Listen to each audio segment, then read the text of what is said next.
Assalamualaikum warahmatullahi wabarakatuh. Selamat siang teman-teman. Kami dari kelompok 5 akan menjelaskan materi tentang cara mengelola bisnis. Tanpa menguras waktu terlalu lama, langsung saja kita ke materinya. Definisi manajemen secara umum dan menurut para ahli-ahli. Yang pertama, secara etimologi, manajemen diambil dari bahasa Prancis kuno yaitu manajemen yang berarti adalah seni dalam mengatur dan melaksanakan. Manajemen dapat juga didefinisikan sebagai upaya perencanaan, pengoordinasian, pengorganisasian, dan pengontrolan sumber daya untuk mencapai sasaran secara efisien dan efektif.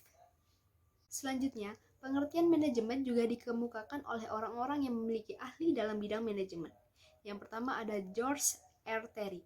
Menurut George Robert Terry, pengertian manajemen adalah sebuah proses yang khas yang terdiri dari beberapa tindakan, yakni perencanaan, pengorganisasian, menggerakkan, dan pengawasan.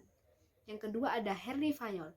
Menurut Henry Fayol, pengertian manajemen adalah suatu proses perencanaan, pengorganisasian, pengordinasian, dan pengawasan atau kontrol terhadap sumber daya yang ada agar mencapai tujuan secara efektif dan efisien. Yang ketiga ada Mary Parker Follett. Menurut Mary Parker Follett, mengatakan bahwa pengertian manajemen adalah sebagai suatu seni, tiap-tiap pekerjaan bisa diselesaikan dengan orang lain. Berikutnya ada Hillman. Hillman memiliki arti tersendiri mengenai manajemen. Arti manajemen adalah fungsi untuk mencapai suatu tujuan melalui perantara kegiatan orang lain serta mengawasi usaha-usaha setiap individu guna mencapai tujuan yang sama. Berikutnya ada Wei Liang Li. Pengertian manajemen menurut Wei Liang Li adalah ilmu atau seni dalam perencanaan, pengorganisasian, penyusunan, pengarahan, dan pengendalian terhadap sumber daya yang ada untuk mencapai tujuan yang diinginkan.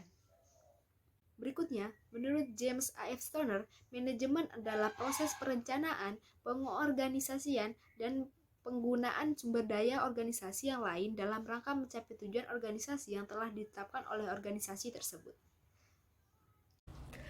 Fungsi-fungsi dasar manajemen.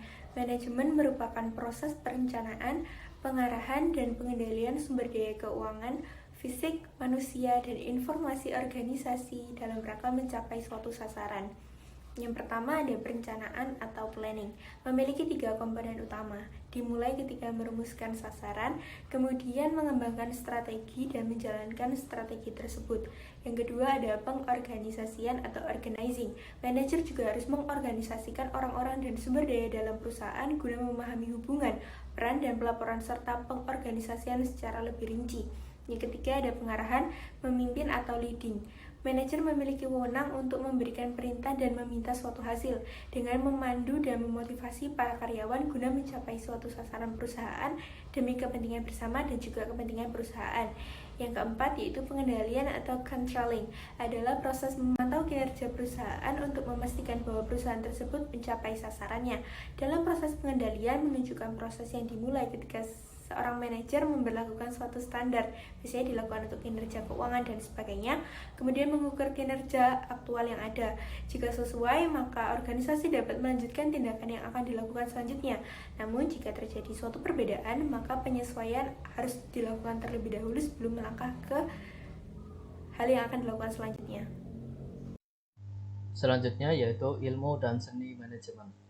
Manajemen merupakan suatu ilmu yang mana terdapat seni pula di dalamnya. Merujuk pada definisi manajemen menurut George Robert Terry yang menyatakan bahwa manajemen merupakan serangkaian proses yang terdiri atas perencanaan, pengorganisasian, pelaksanaan, dan pengawasan terhadap sumber daya yang dimiliki secara efektif dan efisien supaya dapat mencapai tujuan yang telah ditetapkan.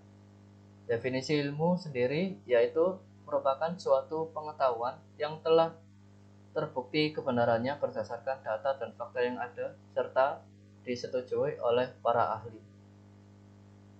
Suatu pengetahuan memiliki beberapa syarat untuk bisa disebut sebagai ilmu.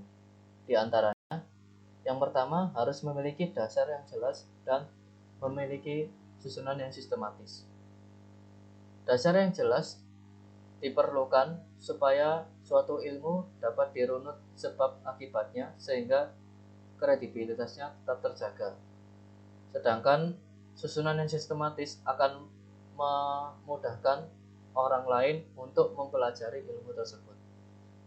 Yang kedua, bersifat objektif dan rasional. Suatu ilmu harus memiliki sifat yang objektif supaya tidak terlalu menguntungkan dan merugikan suatu pihak, serta harus memiliki sifat rasional supaya dapat diterima oleh akal sehat dan bisa dipelajari oleh semua orang. Yang ketiga, menggunakan metode ilmiah.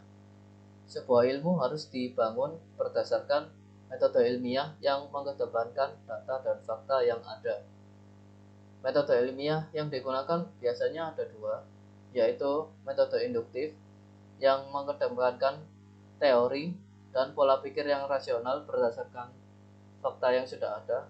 Yang kedua, yaitu metode deduktif, yaitu dengan melakukan percobaan untuk memperoleh fakta dan data.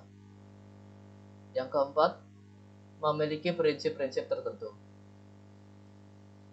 Suatu ilmu harus memiliki prinsip-prinsip tertentu untuk menjadi acuan bagi orang-orang yang ingin mempelajarinya.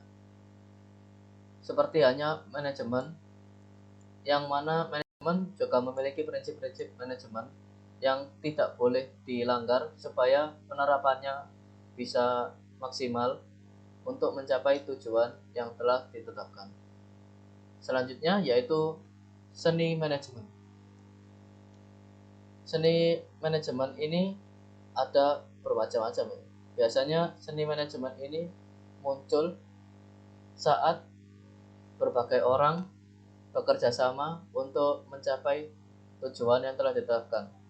Disinilah peran manajer sangat vital karena manajer dituntut untuk menyinkronkan berbagai pemikiran dari berbagai orang serta mengatur tim untuk melaksanakan strategi sebaik mungkin untuk bisa mencapai tujuan perusahaan. Selain itu, manajemen sendiri tidak hanya cukup dengan teori, tetapi juga diperlukan pengalaman untuk bisa menerapkannya dengan baik pada berbagai kasus yang dihadapi. Pada akhirnya, manajemen sendiri merupakan perpaduan antara ilmu dengan seni yang tidak dapat dipisahkan satu dengan yang lainnya, karena manajemen memiliki berbagai teori dan prinsip yang sudah baku. Selain itu, manajemen juga memerlukan keterampilan untuk bisa dilaksanakan dengan baik dan dikembangkan lebih lanjut. Menjadi seorang manajer. Seorang manajer adalah seseorang yang mempunyai wewenang untuk memerintah orang lain. Seseorang yang di dalam menjalankan pekerjaannya untuk mencapai tujuan yang telah ditetapkan, menggunakan bantuan orang lain. Dengan demikian, ia perlu memimpin para karyawan. Tidak setiap orang yang ditunjuk menjadi seorang pemimpin bisa menjalankan pekerjaannya. Keberhasilan dalam mengelola suatu organisasi tidak lepas dari faktor kepemimpinan dan sikap bawahan dalam melaksanakan tugas mencapai tujuan organisasi. Gaya kepemimpinan atau leadership style menggambarkan perilaku manajer dalam menghadapi atau berinteraksi dengan situasi. Jika di dalam suatu perusahaan tidak memiliki manajer, maka sudah bisa dipastikan perusahaan tersebut akan bangkrut. Mengapa demikian? Karena proses manajemen dalam perusahaan tersebut tidak berjalan dengan baik. Maka dari itu, peran manajer sangatlah penting dalam suatu perusahaan. Lalu, menjadi seorang manajer diperlukannya dua peran. Peran pendidikan. Mengapa peran pendidikan itu penting? Karena seorang manajer dapat mengikuti program studi yang sudah dikembangkan sedemikian rupa, sehingga menjadi akrab dengan penelitian dan pemikiran manajemen terkini. Peran pengalaman.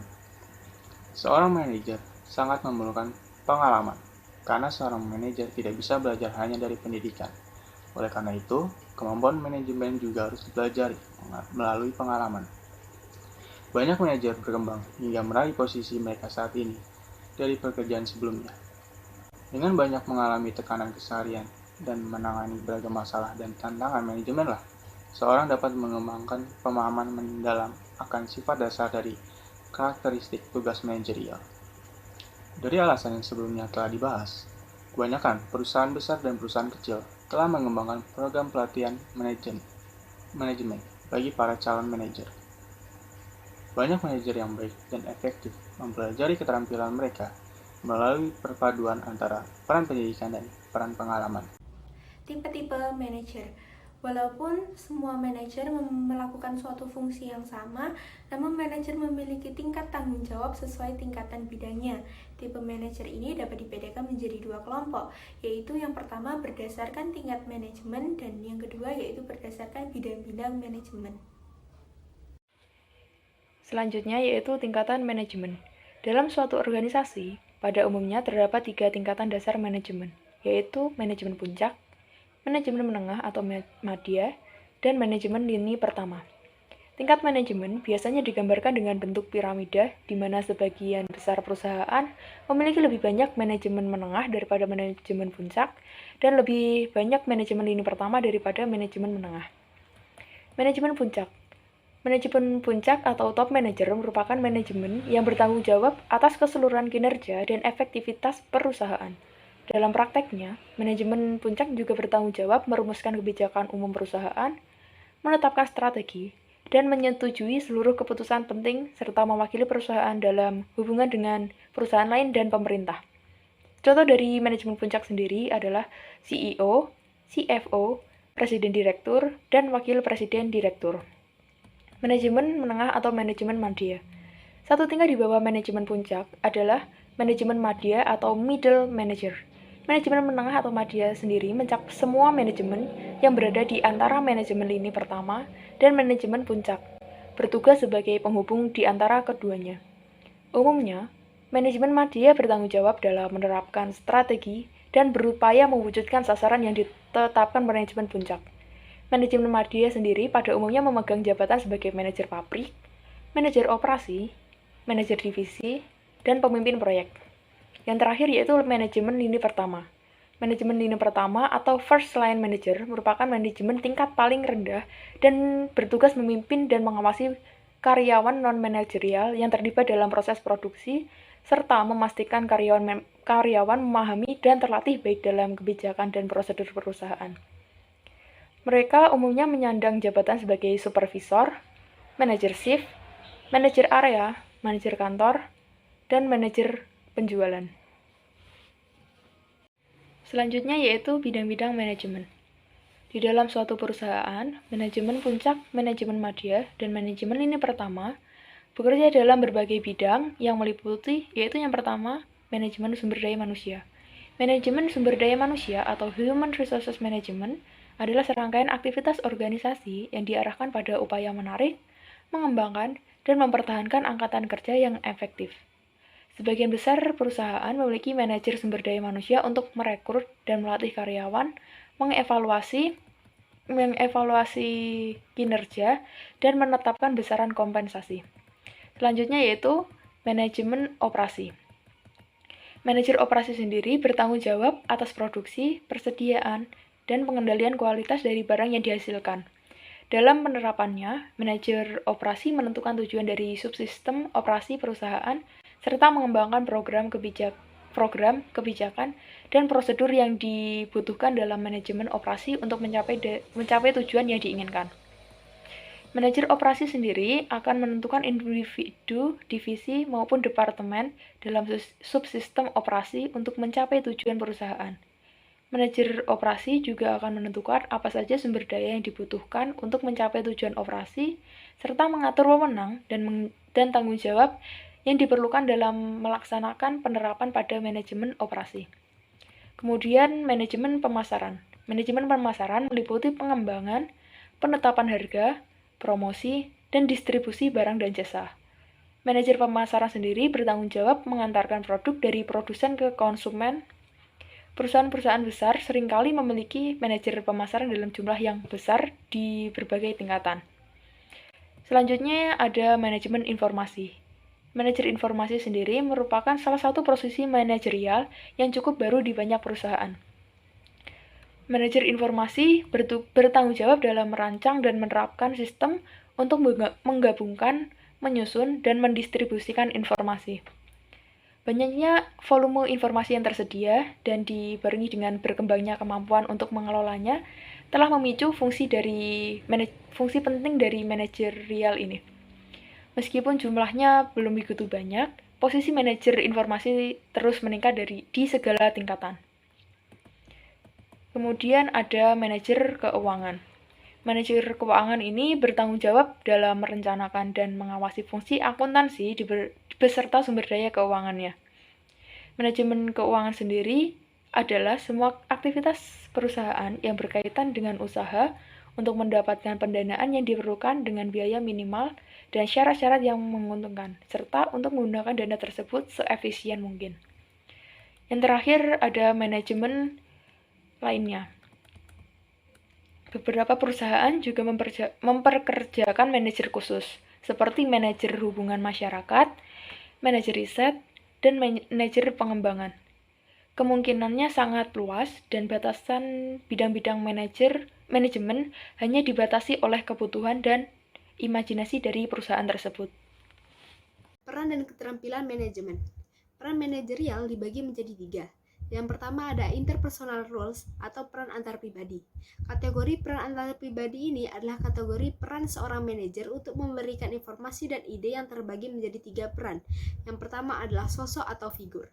Manajer memiliki tanggung jawab terhadap legal, sosial, seremonial, dan juga bertindak sebagai simbol perusahaan. Yang kedua adalah pemimpin. Manajer bertugas sebagai pemimpin dalam tim, departemen, ataupun organisasinya. Yang ketiga adalah penghubung. Manajer harus membangun dan menjaga komunikasi dengan kontak internal maupun kontak eksternal perusahaan. Berikutnya ada informational rules atau peran informasional. Pada peran informasional ini, seorang manajer berperan sebagai pengelola informasi yang juga terbagi menjadi 3 peran. Yang pertama adalah pemantau. Manajer berperan sebagai pencari informasi yang berkaitan dengan industri dan organisasinya, selain juga memantau tim yang dipimpinnya baik dari segi produktivitas, kinerja, maupun kenyamanan kerja anggota timnya. Yang kedua adalah penyebar informasi. Manajer harus menyebarkan dan mengomunikasikan informasi yang didapat kepada orang lain yang ada di dalam organisasinya. Yang ketiga, juru bicara. Manajer berperan sebagai juru bicara yang meneruskan informasi tentang organisasinya dan tujuan organisasinya ke pihak luar. Selanjutnya, decisional roles atau peran pengambilan keputusan. Seorang manajer juga berperan sebagai wirausahawan, pemecah masalah, pembagi sumber daya, dan perunding sebagai berikut. Yang pertama, wirausahawan. Manajer harus mampu membuat suatu perubahan dan mengendalikan untuk kemajuan organisasinya. Manajer harus merencanakan masa depan organisasinya, membuat proyek-proyek perbaikan dan peningkatan kualitas dan produktivitas. Yang kedua adalah pemecah masalah. Manajer bertanggung jawab untuk menyelesaikan setiap permasalahan dan konflik yang terjadi dalam organisasinya. Yang ketiga adalah pembagi sumber daya. Manajer berperan sebagai pembagi sumber daya baik berupa dana, tenaga kerja, material, mesin, dan sumber daya lainnya untuk mendapatkan hasil yang terbaik. Ini keterampilan manajemen dasar. Selain menjalankan peran, manajer juga membutuhkan keterampilan khusus jika berhasil. Beberapa keterampilan manajemen dasar yang penting antara lain teknik interpersonal, konseptual, diagnostik, komunikasi, pengambilan keputusan, dan manajemen. Keterampilan teknis adalah kemampuan dalam bidang informasi, teknologi, atau bidang lainnya, merupakan keunggulan untuk seorang manajer. Memiliki teknik ini dapat menjadi bekal yang dimiliki seorang manajer, sehingga dia tidak hanya memahami konsep, namun juga menciptakan efektivitas dan efisiensi. Keterampilan hubungan dengan manusia juga merupakan salah satu kemampuan yang menjadi bekal untuk manajer, bahwa dia harus dapat berkomunikasi secara persuasif dan bersahabat ketika berkomunikasi dengan rekan, saling menghormati, dan saat berkomunikasi dengan jajaran konsumen maupun manajemen. Dia harus dapat melayani dengan baik melalui komunikasinya dan mendorong orang-orang di sekitarnya untuk menjadi yang terbaik. Lalu juga ada keterampilan konseptual. Keterampilan konseptual adalah keterampilan kita menjadi seorang manajer dalam membuat suatu konsep, ide, dan menyampaikan gagasan untuk kemajuan suatu perusahaan. Ide tersebut dapat dituangkan dalam rencana kegiatan atau sering disebut dengan rencana kerja. Selain itu, manajer juga hendak memiliki visi bagaimana ke depannya dan misi yang jelas dalam memajukan suatu perusahaan. serta program kerja yang aktual, serta menjaga kompetitif dalam advantage dalam organisasi. Keterampilan membuat keputusan juga dapat menjadi bekal, karena keterampilan dalam mengambil keputusan itu setiap manajer akan dihadapi dengan berbagai masalah secara komprehensif, dan manajer dituntut untuk memberikan keputusan, solusi untuk memecahkan dalam suatu masalah. Lalu ada juga keterampilan manajemen waktu. Keterampilan manajemen waktu seringkali dibutuhkan oleh seorang manajer. Manajer harus mampu dapat mengalokasikan waktunya untuk mendapatkan hasil yang optimal. Kemampuan ini juga diuji dalam menyusun rencana sebuah proyek, bagaimana proyek itu bisa diselesaikan dengan tepat waktu, lalu dalam skala prioritas. Assalamualaikum warahmatullahi wabarakatuh. Perkenalkan, nama saya Farania Dwi Nur Rahma dengan nomor NPM 21013010173. Di sini saya akan menjelaskan tentang keterampilan manajemen di abad 21. Keterampilan manajemen dan teknologi. Dengan adanya perubahan di era revolusi industri yang keempat ini, yaitu di abad 21, menuntut kita untuk melakukan penyesuaian SDM, yang mana khususnya di sini adalah dalam kualitas sumber daya manusianya, dengan tujuan agar dapat memenuhi apa yang dibutuhkan oleh industri yang keempat ini. Lapangan pekerjaan yang banyak tidak menjamin dan tidak menjanjikan pula dapat memenuhi kebutuhan pekerjaan semua masyarakat, karena persaingan dalam bekerja yang semakin hari semakin ketat. Nah, sebab adanya persaingan di dalam pekerjaan yang semakin hari semakin ketat, oleh karena itu persaingan dalam bekerja menuntut kita untuk dapat meningkatkan dan mengembangkan keterampilan yang dibutuhkan di era revolusi yang keempat ini. Teknologi yang semakin canggih pula menjadi salah satu perubahan yang paling utama di era revolusi industri yang keempat ini. Contohnya adalah sebagian pekerjaan yang dulunya dilakukan manusia atau karyawan kini sudah digantikan dengan internet, mesin, dan robot, yang menimbulkan spekulasi untuk kedepannya akan ada beberapa profesi yang hilang atau tergantikan.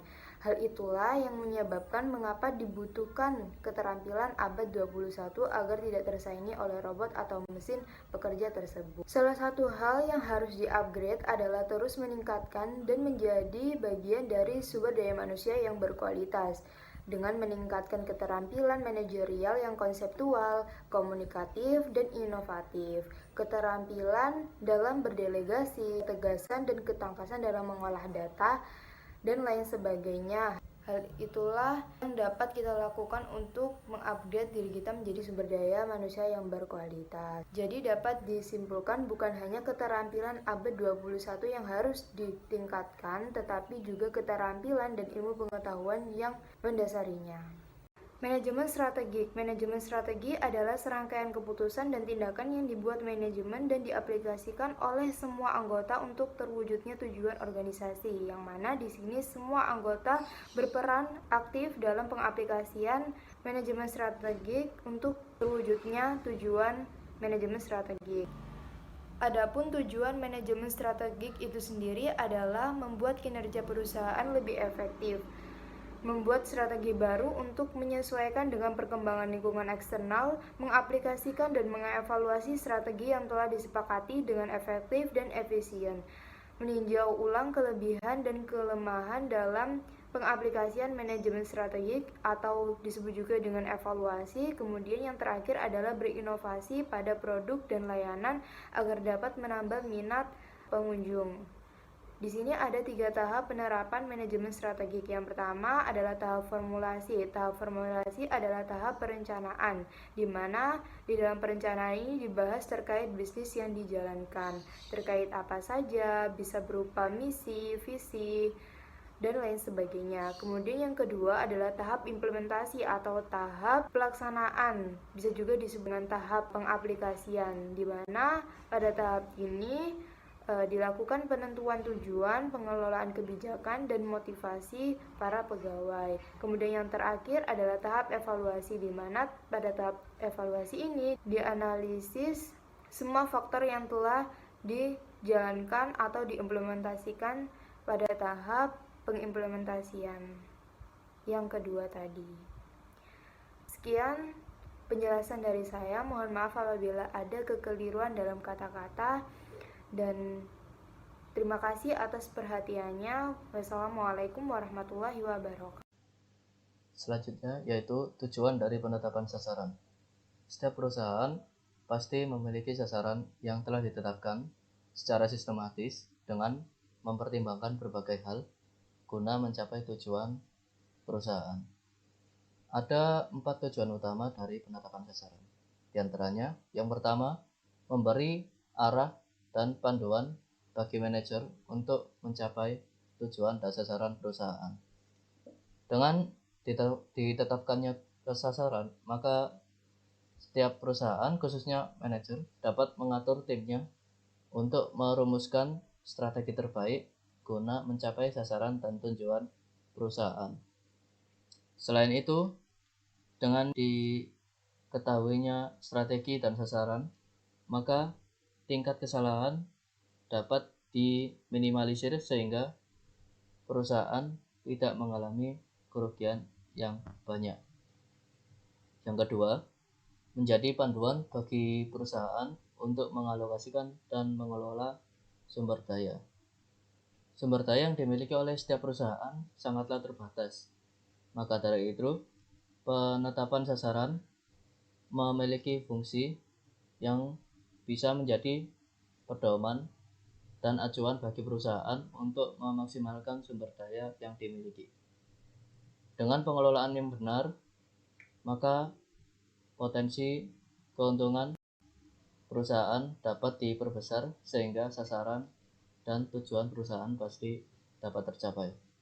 Yang ketiga, membentuk budaya di lingkungan perusahaan. Dengan adanya sasaran yang telah ditetapkan, secara tidak langsung pasti mempengaruhi pangsa pasar yang diincar serta tingkat persaingan yang ada di dalamnya. Hal ini pasti akan secara tidak langsung membentuk budaya perusahaan serta kinerja karyawan, yang menjadi salah satu faktor supaya perusahaan dapat bersaing di pasaran. Yang keempat, yaitu menjadi acuan bagi manajer atau perusahaan dalam menilai kinerja karyawan.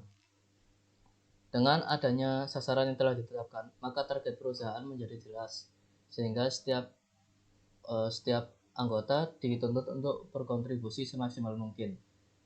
Hal ini dapat menjadi acuan untuk menilai kinerja masing-masing karyawan, apakah sudah memuaskan, cukup memuaskan, atau belum memuaskan, sehingga kedepannya dilakukan evaluasi guna mendapatkan atau bisa membukukan kinerja yang lebih baik di periode selanjutnya untuk tetap bertahan di pasaran. Jenis-jenis sasaran. Dalam melaksanakan sebuah bisnis, setiap perusahaan harus menetapkan sasaran bisnis sebagai target kinerja yang ingin dicapai, sekaligus untuk mengukur keberhasilan atau kegagalan program kerja yang telah ditetapkan. Setiap perusahaan memiliki sasaran yang berbeda-beda, tergantung dari tujuan dan misi perusahaan.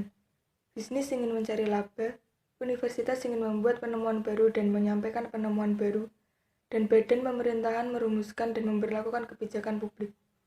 Misi perusahaan biasanya mudah dikenali, setidaknya pada tingkat pemahaman yang mendasar.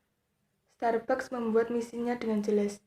Perusahaan berkeinginan untuk menjadikan Starbucks sebagai penyedia utama kopi terbaik di dunia sembari memegang teguh prinsip seiring kami berkembang. Selain misi, perusahaan juga memiliki sasaran jangka panjang, sasaran jangka menengah, dan sasaran jangka pendek. Sasaran jangka panjang, long-term goals, ditujukan untuk sasaran jangka waktu lama, umumnya 5 tahun atau lebih. Sebagai contoh, Amex menetapkan sasaran jangka panjang untuk menggandakan jumlah pedagang yang berpartisipasi selama 10 tahun ke depan. Nikon menetapkan sasaran jangka panjang untuk meningkatkan pangsa pasar kamera digital sebesar 10% dalam kurun waktu seminggu. Sasaran jangka menengah, intermediate goals, ditujukan untuk sasaran dalam waktu 1 hingga 5 tahun mendatang. Perusahaan biasanya memiliki sasaran jangka menengah di beberapa bidang. Sebagai contoh, Sasaran Departemen Pemasaran mungkin berupa peningkatan penjualan sekitar 3% dalam kurun waktu 2 tahun. Departemen Produksi mungkin ingin mengurangi pengeluaran sebesar 6% dalam kurun waktu 4 tahun. Sumber daya manusia mungkin ingin memotong perputaran karyawan sebesar 10% dalam kurun waktu 2 tahun. Departemen Keuangan mungkin ingin meningkatkan 3% tingkat pengembalian investasi. Sasaran jangka pendek, short term goals, ditetapkan selama 1 tahun dan dikembangkan pada beberapa bidang yang berbeda. Sebagai contoh, peningkatan penjualan sekitar 2% untuk tahun ini, memotong biaya 1% pada kuartal berikutnya, dan mengurangi perputaran karyawan sebesar 4% selama 6 bulan ke depan. Jenis-jenis strategi. Strategi korporat. Strategi korporasi adalah strategi yang mencerminkan seluruh arah perusahaan. Keberadaan strategi ini digunakan agar perusahaan dapat tumbuh secara keseluruhan, serta manajemen strategi produk dapat dilakukan dalam segala lini. Beberapa korporasi memiliki dan menjalankan satu bisnis saja. Pembuat WD-40 misalnya, hanya berfokus pada merek tersebut. Suatu perusahaan bisa memilih untuk tumbuh dengan cara meningkatkan kegiatannya atau investasinya atau memperkecil dengan cara mengurangi kegiatan bisnisnya. Terkadang suatu korporasi membeli dan menjalankan berbagai jenis bisnis dalam industri yang sejalan sebagai bagian dari strategi korporatnya. Sebagai contoh, jaringan restoran milik Yummy, KFC, Pizza Hut, dan Taco Bell jelas saling berkaitan. Strategi ini disebut dengan diversifikasi terkait. Akan tetapi, jika bisnis-bisnisnya tidak serupa, strategi tersebut dinamakan diversifikasi tak terkait. Samsung, yang memiliki bisnis elektronik, konstruksi, kimia, catering, dan hotel. Strategi bisnis. Strategi bisnis diterapkan pada tingkatan unit bisnis atau lini produk dan berfokus pada peningkatan posisi bersaing perusahaan. Sebagai contoh, pada tingkatan ini, Amex mengambil keputusan dengan cara terbaik untuk bersaing dalam industri yang meliputi Visa, Mastercard, dan perusahaan penerbit kartu kredit lainnya. Strategi fungsional. Strategi yang digunakan manajer dalam bidang tertentu seperti pemasaran, keuangan, dan operasi memutuskan cara terbaik mencapai tujuan perusahaan dengan mengerjakan kegiatan fungsional mereka seefektif mungkin. Di Amex misalnya, setiap unit bisnis memiliki otonomi besar dalam menggunakan situs web sendiri yang menjadi wadah perusahaan menetapkan seluruh layanannya. Sementara Pepsi mengembangkan strategi fungsional untuk memasarkan produk minuman dan makanan ringannya, serta strategi operasi untuk pendistribusiannya. Tantangan realnya dan peluangnya terletak pada bagaimana menerapkan strategi ini secara baik. Dengan demikian, kita beralih pada langkah-langkah dasar dalam perumusan strategi.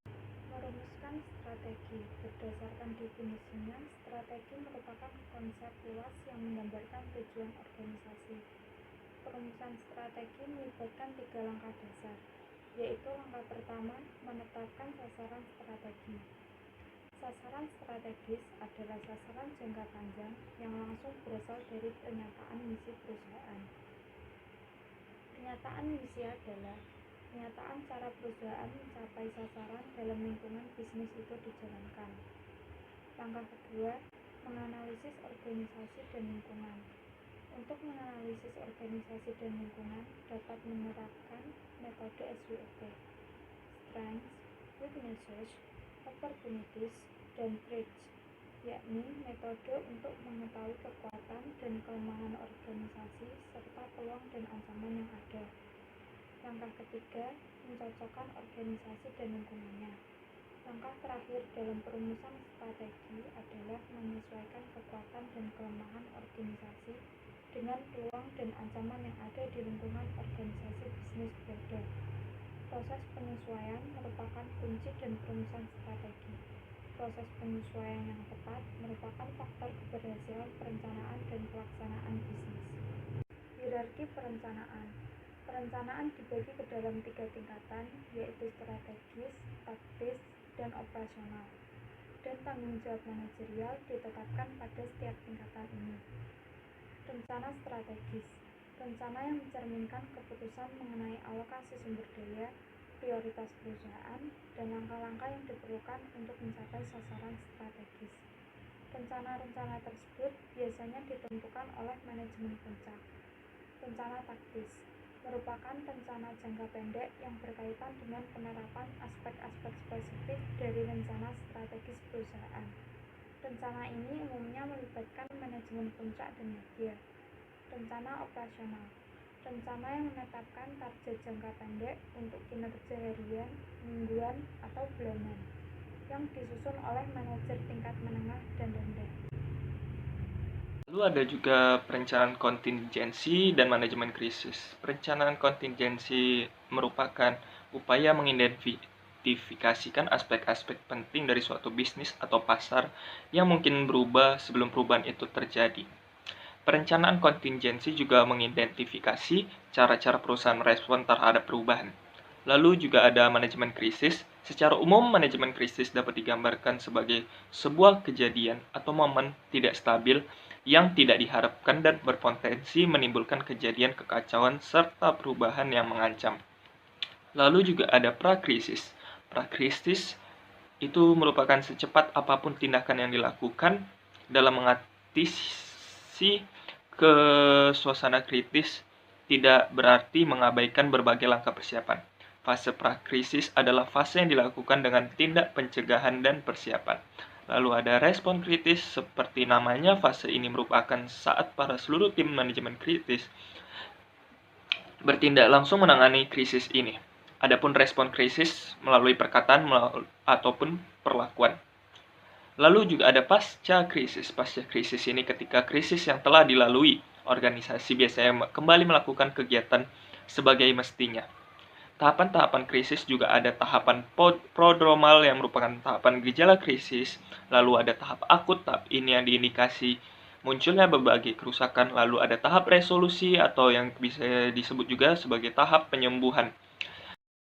Manajemen dan budaya perusahaan. Seperti halnya individu, manusia yang memiliki kepribadian khas masing-masing. Setiap perusahaan memiliki identitas dan budaya perusahaan, yaitu pengalaman, kisah kepercayaan, dan norma bersama yang memberikan ciri pada suatu organisasi. Budaya perusahaan adalah suatu nilai-nilai yang menjadi pedoman sumber daya manusia untuk menghadapi permasalahan eksternal dan penyesuaian integrasi ke dalam perusahaan, sehingga masing-masing anggota harus memahami nilai-nilai yang ada dan bagaimana mereka harus bertindak dan berperilaku. Mengapa budaya perusahaan itu penting? Karena budaya perusahaan membentuk sikap dan perilaku. Budaya dapat menjadi energi menuju tujuan bersama. Itu tidak hanya mendorong karyawan untuk bekerja keras untuk mencapai target, tapi merasa senang karena telah melakukannya. Oleh karena itu, budaya mempengaruhi produktivitas dan kinerja mereka. Dengan demikian, budaya perusahaan merupakan komponen yang penting dalam keberhasilan atau kegagalan utama sebuah bisnis. Membangun dan mengomunikasikan budaya. Di mana budaya bisnis berasal? Munculnya konsep budaya bisnis bisa jadi berasal dari ketidakpuasan terhadap hasil ataupun pencapaian tujuan yang kurang memuaskan. Budaya perusahaan memengaruhi filosofi, gaya bicara, dan perilaku manajemen. Dan demikian, manajer harus sangat cermat dalam mempertimbangkan jenis budaya seperti apa yang ingin diterapkan dalam organisasi mereka, dan kemudian membangun budaya tersebut dengan cara mengomunikasikan kepada setiap individu yang bekerja di sana. Mengubah budaya. Budaya yang muncul dalam organisasi dapat berasal dari dalam organisasi atau luar organisasi sebagai hasil interaksi sosial. Organisasi terkadang harus mengubah budaya perusahaannya jika diharuskan demikian. Mereka juga harus mengomunikasikan alasan perubahan ini kepada karyawan dan pelanggan. Ada 3 tahapan mengubah budaya, yaitu 1. Analisis lingkungan perusahaan akan menyoroti perubahan besar sebagai tanggapan paling efektif terhadap masalah yang dihadapi. 2.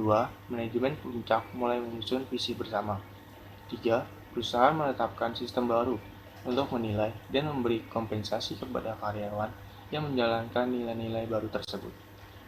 Sekian dari presentasi kelompok 5. Kelompok 5 mengambil kesimpulan manajemen bisnis adalah kegiatan dalam merancang, mengelola, dan mengoperasikan sebuah usaha atau bisnis yang mencakup semua pengaturan baik dari dalam proses pengerjaan bisnis untuk mencapai suatu tujuan yang perusahaan inginkan. Bill Gates ever say, "When we look to the next century, The people who will become leaders are those who are able to develop others. Thank you for watching. See you.